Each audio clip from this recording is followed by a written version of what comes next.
Alto Subarco. Alto Subarco, hentikan perahumu. Ini adalah seorang penjaga pantai Amerika Serikat yang melakukan sesuatu yang bertentangan dengan semua logika maritim. Dia melompat dari kapal pengejar berkecepatan tinggi melintasi air terbuka untuk mendarat langsung di lambung licin sebuah kapal selam yang sedang bergerak. Dia hanya punya waktu 60 detik untuk membuka palka sebelum orang-orang di dalam menarik katup internal dengan sengaja menenggelamkan muatan bernilai jutaan dolar ke dasar laut. Tapi aksi film laga ini bahkan bukan bagian paling gila dari seluruh operasi tersebut. Yang paling gila adalah bagaimana kapal selam rakitan seadanya buatan kartel ini berhasil melewati jaringan pengawasan maritim tercanggih di dunia. Untuk bisa sampai ke sini, di suatu tempat di Pasifik Timur, ratusan mil dari daratan, sebuah kapal melaju menembus ombak laut. Itu adalah kapal selam narkoba. Di dalam tabung fiberglass panjang 40 kaki atau 12 meter itu, terdapat 17.000 pon 7.700 kg kokain, senilai hampir $1,4 miliar. Terkenal sangat sulit dideteksi, kapal-kapal yang sulit dilacak ini digunakan oleh kartel untuk mengangkut narkotika jarak jauh dan sebagian besar berhasil sampai ke tujuan tanpa pernah terdeteksi.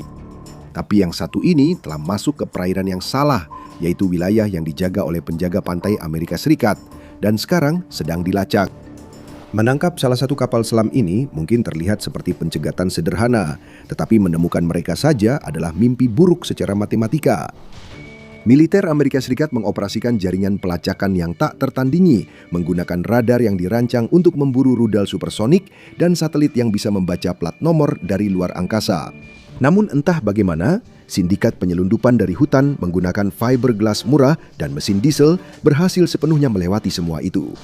Kapal-kapal ini sangat sulit ditangkap, sehingga personel penjaga pantai memberi mereka julukan seperti Bigfoot atau Paus Putih, karena sangat jarang benar-benar melihat salah satunya di alam liar. Bahkan dengan radar dan peralatan pengawasan canggih milik penjaga pantai, tetap ada tantangan besar dalam memburu kapal selam siluman ini. Samudra Pasifik bagian timur membentang jutaan mil persegi, kira-kira seluas seluruh daratan Amerika Serikat. Mencoba mengamankan wilayah seluas itu seperti hanya memiliki beberapa mobil polisi yang berusaha berpatroli di seluruh negeri. Dengan begitu banyak wilayah perairan yang harus diawasi, para penyelundup sangat mudah lolos tanpa terdeteksi. Dan kemudian ada kapal selam itu sendiri, yang merupakan hasil rekayasa teknik yang sangat jenius, meskipun ada kata selam dalam namanya. Kapal-kapal ini secara teknis adalah semi-submersible. Para insinyur merancangnya sehingga 90% dari masanya berada di bawah permukaan air, tersembunyi di balik gelombang laut.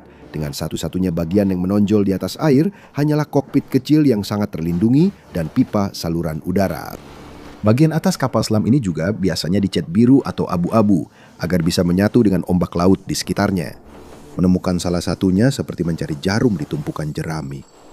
Desain profil rendah dan konstruksi fiberglass mereka membuat jejak radar mereka sangat kecil, sehingga komputer militer sering salah mengira mereka sebagai gelombang anomali. Selain itu, kapal selam narkoba bergerak lambat di dalam air. Banyak di antaranya bahkan hanya mencapai kecepatan puncak 10 knot atau 11,5 mil per jam atau 18,5 km per jam. Meskipun ini berarti mereka membutuhkan beberapa hari untuk mencapai tujuan mereka, ini juga berarti mereka bergerak senyap. Anda bisa berpatroli di perairan terbuka sepanjang karir Anda tanpa pernah melihat satu bayangan pun melintas di lambung kapal Anda. Dan secara historis, penjaga pantai hanya menangkap sekitar 11% dari kapal-kapal ini. Namun pada perjalanan khusus ini, pada bulan Juni 2019, militer mendapatkan keberuntungan. Para kru yang berdesakan di ruang sempit kapal selam narkoba ini mengira perjalanan ini akan menjadi perjalanan melintasi lautan yang biasa saja tanpa kejadian berarti. Mereka berharap tiba di tujuan tanpa terdeteksi dan tanpa cedera. Mereka tidak tahu, sebuah pesawat pengintai di ketinggian telah menangkap sekilas jejak gelombang kapal mereka. Militer tidak mencari bentuk kapal. Mereka menggunakan kamera inframerah sensitif untuk melacak panas mikroskopis dari knalpot diesel kapal selam yang menyebar ke lautan yang sangat dingin. Begitu pesawat itu mengunci anomali termal tersebut, ia meneruskan informasi itu kepada tim di atas kapal penjaga pantai Amerika Serikat. Kapal Monroe tetap berada beberapa mil jauhnya di balik cakrawala agar mesin kapal besar itu tidak terdengar. Sambil segera mengirimkan helikopter untuk mengawasi dari udara bersama 2 kapal kecil pengejar untuk mencegat kapal tersebut. Para penjaga pantai harus mendekati kapal selam itu secara diam-diam sebisa mungkin. Dan tidak ada 1 menit pun yang boleh terbuang karena mereka sedang berpacu dengan waktu. Protokol kartel menetapkan bahwa jika kru mendengar kapal militer mendekat, mereka segera membuka katup pembanjiran internal. Ini dengan cepat membanjiri kapal selam, menenggelamkan muatan bernilai jutaan dolar bersama dengan barang bukti langsung ke kedalaman laut yang menghancurkan di dasar samudra. Selain risiko mereka akan menenggelamkan kapal selam mereka sendiri, kru penyelundup di dalamnya seringkali bersenjata. Ini adalah situasi yang berbahaya dan petugas penjaga pantai yang naik ke kapal hanya memiliki waktu paling banyak 2 menit untuk menangkap kru tersebut. Saat perahu-perahu pencegat tiba-tiba muncul entah dari mana dan mendekati kapal selam, salah satu petugas penjaga pantai bersenjata berteriak dalam bahasa Spanyol, "Alto Subaco, hentikan kapal Anda." Kapal itu tidak berhenti dan sekarang penjaga pantai tidak punya pilihan selain mencoba manuver naik ke kapal yang nekat. Mereka bersenjata pistol dan kacamata penglihatan malam yang mereka tahu akan mereka butuhkan untuk melihat. Di dalam lambung kapal selam yang remang-remang, 3 penjaga meluncur dari sisi kapal mereka sendiri dan langsung melompat ke lambung kapal selam narko yang basah dan sedang bergerak. Salah satu petugas yang naik ke kapal bergegas ke Palka, memukulnya dengan tinjunya, memerintahkan kru di dalam untuk keluar. Kejutan mendadak dari penyergapan taktis itu membuat kru menjadi lumpuh.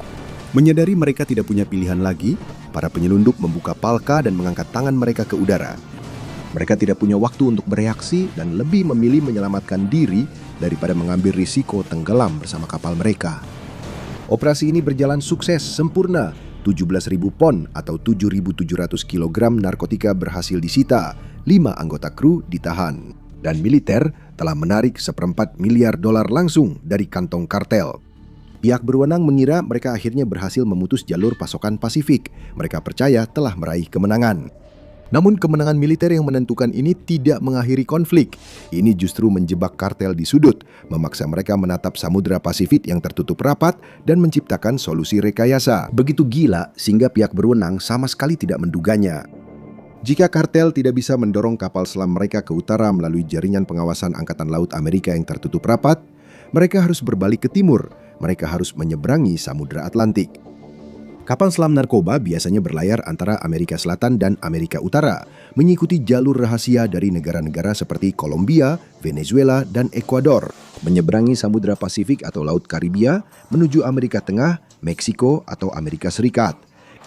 Untuk melakukan perjalanan melintasi Atlantik yang memakan waktu berminggu-minggu, kru kapal selam harus bertahan hidup menempuh jarak 3.500 mil atau 5.600 km, melintasi lautan yang tak terduga, menghindari kapal-kapal kargo besar, dan menghadapi badai laut dalam. Semuanya sambil terjebak di dalam tabung buatan sendiri yang sempit. Itu tampak seperti misi yang mustahil. Namun jauh di dalam hutan Amazon Brasil, tersembunyi di bawah rimbunnya pepohonan di galangan kapal darurat, para insinyur kartel sedang membangun sebuah kapal. Dirancang khusus untuk tujuan itu, mereka menamai kapal selam baru itu Shea.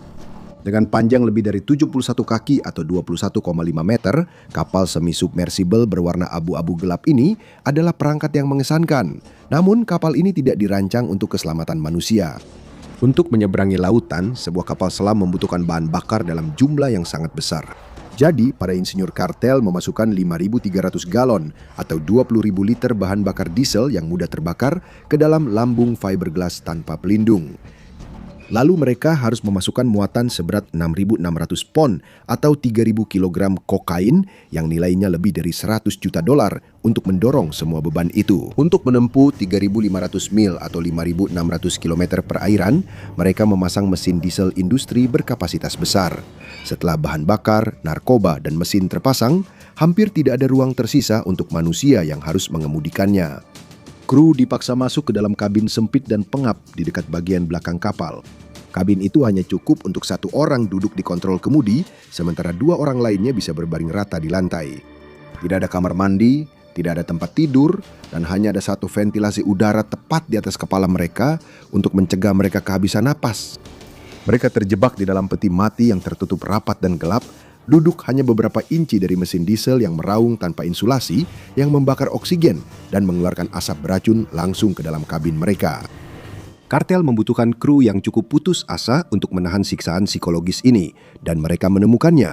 Agustin Alvarez, mantan juara tinju amatir Spanyol berusia 31 tahun, ditawari bayaran yang bisa mengubah hidupnya untuk naik ke CHA dan mengemudikannya melintasi Atlantik bersama 2 sepupu asal Ekuador. Jika mereka berhasil mencapai pantai Galicia di barat Laut Spanyol, hidup mereka akan terjamin selamanya. Jadi pada 29 Oktober 2019, mereka menutup Palca, meninggalkan cekungan Amazon dan meluncur ke perairan terbuka Atlantik yang berbahaya. Yang terjadi selanjutnya adalah ujian ketahanan manusia selama 27 hari. Terjebak di dalam kompartemen kecil yang pengap, ketiga pria itu bekerja dalam shift 8 jam yang melelahkan.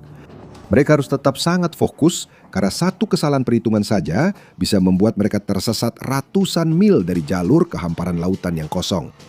Untuk bertahan hidup, mereka hanya memiliki air botolan, nasi dingin, sarden, dan energi bar.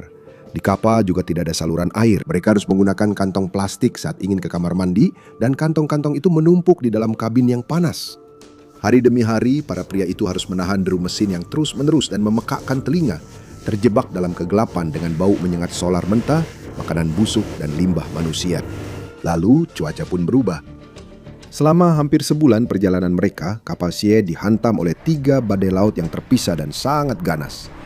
Mereka terkurung di dalam kotak gelap berbahan fiberglass, tercekik oleh asap, sementara ribuan ton air laut yang menghantam melemparkan kapal mereka ke sana kemari. Mereka tidak bisa naik ke permukaan dan mereka tidak bisa meminta bantuan.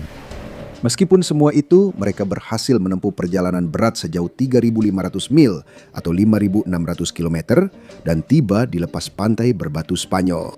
Rencana mereka adalah menunggu di lepas pantai, berkoordinasi dengan beberapa kapal nelayan kartel lokal, menurunkan kokain, lalu membuka katup penenggelaman untuk menenggelamkan kapal ke dasar laut.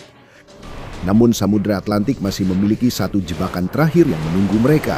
Perairan di lepas pantai Spanyol begitu bergelombang, sehingga kapal-kapal nelayan kecil tidak bisa merapat dengan aman ke kapal selam untuk memindahkan narkoba. Karena bahan bakar hampir habis dan kehabisan pilihan, Alvarez dengan putus asa menelepon beberapa teman masa kecilnya di daratan, memohon mereka untuk datang dan membantu membawa kokain ke darat. Itu adalah kesalahan fatal, sementara Alvarez dan krunya menderita dalam kegelapan. Sebuah jaringan intelijen multinasional telah melacak kejanggalan di wilayah tersebut. Aparat penegak hukum dari Amerika Serikat, Britania Raya, Spanyol, dan Portugal telah menunggu mereka untuk bergerak. Ketika kru akhirnya menyadari polisi semakin mendekat, mereka membuka katup penenggelaman untuk menenggelamkan kapal dan melemparkan diri ke air yang sangat dingin untuk berenang ke pantai berbatu. 2 orang Ekuador itu langsung ditangkap. Lelah dan hancur karena perjalanan itu, Alvarez berhasil mencapai daratan dan bersembunyi di sebuah rumah kosong selama 5 hari sebelum akhirnya pihak berwenang menemukannya. Ketiga pria itu dijatuhi hukuman 11 tahun penjara. Dan pihak berwenang mengangkat kapal selam yang tenggelam dari dasar laut serta berhasil mengamankan seluruh kokainnya. Namun kartel-kartel itu mengamati dengan sangat cermat dan misi transatlantik yang gagal ini mengajarkan mereka sesuatu. Rekayasa kapal selamnya tidak gagal, fiberglassnya tetap utuh, mesinnya bertahan menempuh jarak 3.500 mil, dan desain silumannya berhasil menghindari deteksi selama hampir sebulan. Satu-satunya hal yang membuat kartel gagal adalah batas fisik dan mental dari manusia yang mengemudikannya. Manusia bisa lelah, manusia bisa menelpon dengan putus asa, dan manusia yang kelelahan bisa membuat kesalahan operasional yang fatal. Jadi para insinyur kartel melihat jutaan dolar yang hilang dan bertanya pada diri mereka sendiri sebuah pertanyaan yang sangat sederhana. Bagaimana jika mereka menghilangkan manusia sepenuhnya? Dengan menghapus unsur manusia, kartel bisa mengatasi setiap kerentanan operasional yang mereka hadapi. Kru manusia membutuhkan makanan, air, dan udara yang bisa dihirup. Mereka juga membutuhkan kabin sempit yang memakan ruang berharga di dalam lambung kapal. Mereka membutuhkan bayaran besar untuk mempertaruhkan nyawa mereka. Tapi yang terburuk, kru manusia adalah risiko intelijen. Jika seorang penyelundup tertangkap dan diinterogasi oleh otoritas internasional, selalu ada kemungkinan mereka akan menyerah di bawah tekanan dan membocorkan nama-nama bos kartel demi mendapatkan kesepakatan keringanan hukuman. Sebuah mesin tidak perlu bernapas. Sebuah mesin tidak menuntut gaji. Sebuah mesin tidak bisa diinterogasi. Alih-alih membayar orang-orang putus asa untuk menahan perjalanan lintas samudra yang beracun, sindikat kartel mempekerjakan ahli teknologi dan insinyur kelautan untuk membangun kapal semi selam tanpa awak. Mereka menghilangkan kabin kru sepenuhnya. Tanpa beban kru manusia dan perlengkapan bertahan hidup mereka, profil kapal selam bisa dirancang untuk berada lebih rendah lagi di air.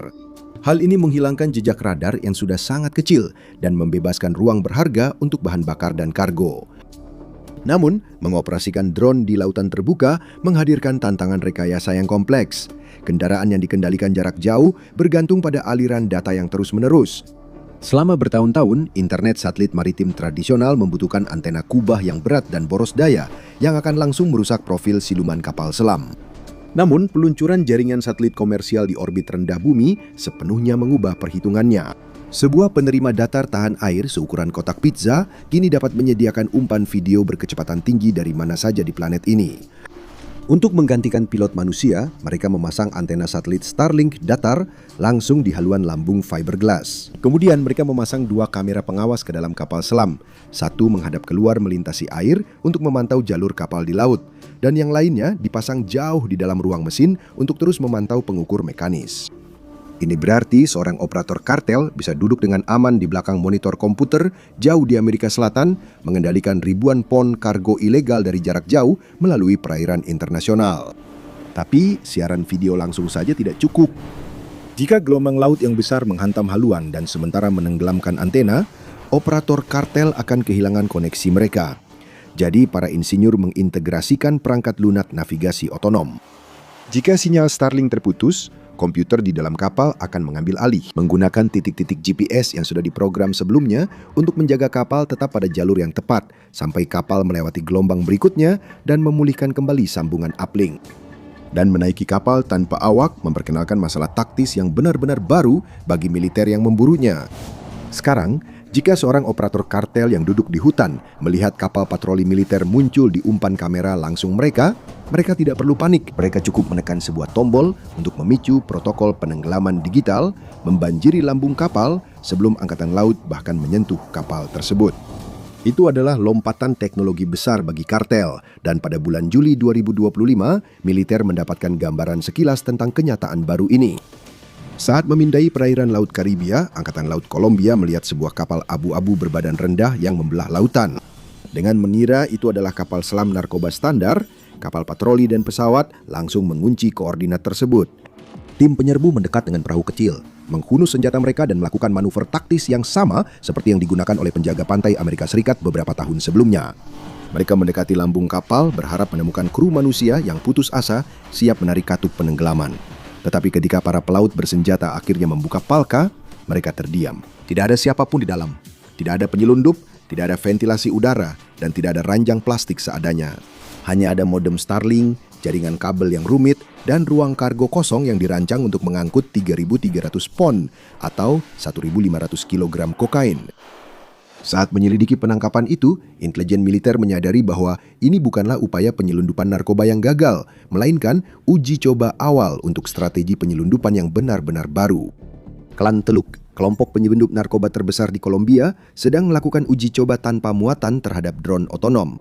Para penyelundup sedang menguji kemampuan penghindaran drone tersebut di perairan terbuka sebelum mempertaruhkan muatan sebenarnya.